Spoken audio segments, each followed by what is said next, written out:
Let's talk about finding the right dog trainer. Right here in Springfield, Missouri.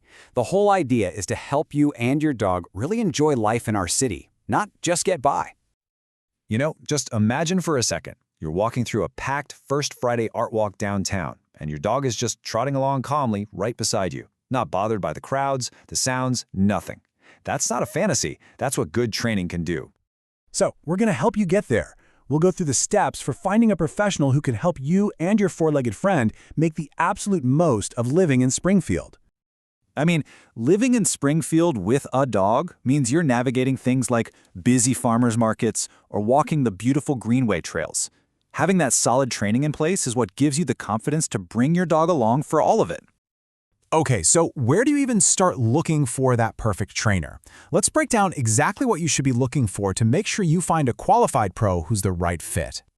Your search really comes down to 4 simple steps. First, you've got to know what you're trying to accomplish. Then, find trainers who use positive methods. After that, check their qualifications, and finally, pick a training format that actually works for you and your dog. And that brings me to something really, really important. Positive reinforcement, or reward-based training, isn't just about being nice. It's a proven approach that builds a really strong, trusting relationship and gets you reliable, long-term results, all without using fear or intimidation. So, as you start looking up trainers, you're going to see this alphabet soup of letters after their names. It can be kind of confusing, right? What do those acronyms actually mean? Well, here are some of the common ones. CPDTK is a great certification for general skills. KPA-CTP comes from the Karen Pryor Academy, which is big on clicker training. And if you're dealing with more complex stuff like fear or aggression, you might look for an IABC-CDBC or a CBCC-KA, which shows they have expertise in behavior. All right, let's get into the practical side of it, the different ways training is offered, and what you can probably expect to pay here in the Springfield area. 2 of the most common options are in-home training and group classes. Think of it this way. In-home is perfect for fixing things that happen in your house, like barking at the door. Group classes, on the other hand, are awesome for teaching your dog to focus when other dogs and people are around. So, let's talk about the cost. As you can see, prices really depend on what you're looking for. A series of group classes might cost a couple $100s, but a package of private, in-home lessons is going to be a bigger investment. This just gives you a good ballpark idea of how to match your goals with your budget. Once you have a short list of trainers, it's time to actually talk to them. And, going into that conversation with the right questions is going to help you make a choice you feel really good about. Here's what you'll want to ask. First, find out about their methods and tools. You need to be comfortable with their approach. Definitely ask about their credentials and how they stay up to date.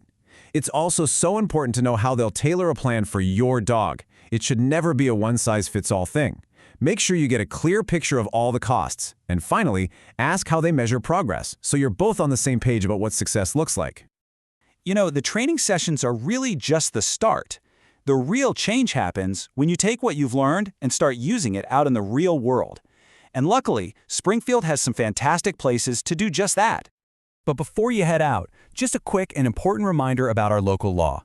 You have to have your dog on a 6-foot leash in all public spots, unless you're in a designated off-leash park. It's just for everyone's safety and comfort.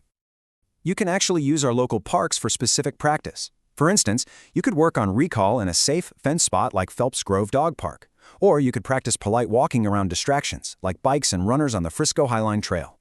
Every place offers a different opportunity to practice. So, how long does all this take?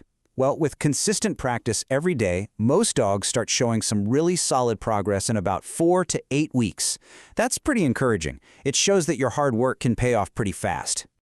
At the end of the day, putting in the effort with training is really about making your life together better. It makes every walk on the greenway, every visit to a friend's place, and even just quiet afternoons at home so much more relaxing and fun for everyone. So, you've got a roadmap now to find the help you need. The only question left is, where's that first great adventure with your awesome dog going to be? We wish you the best of luck on your training journey.